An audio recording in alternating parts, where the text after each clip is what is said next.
Hi, my name is John Littleford and I am with BuyBHM. Today's topic is, what is the process of selling my inherited house? Technically, there's really not a big difference between selling a house that you've inherited from your own home. Just a few extra steps. And so really what it comes down to, either way, is providing proper documentation.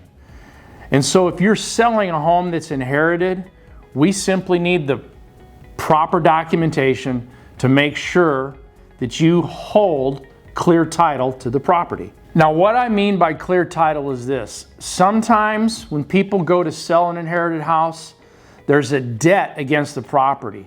And what I mean by that is what we call a lien or a judgment against the property. The reason that we can't buy your house if it has a lien or judgment against it is simply that the benefactor or the person who willed the property to you still has some debt outstanding to somebody. It may be a construction worker, it may be a hospital, who knows? You know, for example, recently we had a gentleman that has signed documents to move forward with us, and as the documentation went through probate court, our closing attorneys found a lien or a judgment against the house based on some construction work that had been done previously. And unfortunately, the construction worker and the owner of the house had a disagreement. So the contractor decided to follow a lien against the owner of the property, which basically means the owner's got to make that payment. Well, let's just say, for example, in this case, the owner died and he had willed the property, say, to his son or his daughter.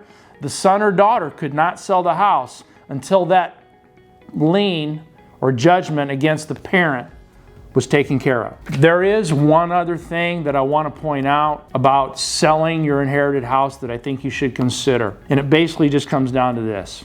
If you make profit off the sale of your house, it's subject to be taxed. It's just that simple. It's making a profit off selling a car or anything else. You may be taxed for the sale of that inherited home. Sometimes in selling your home that's been inherited, there can be some additional details. So if you have questions about that, please go to our website, BuyBHM or BuyBHM.com, and we'll make sure to get back with you promptly.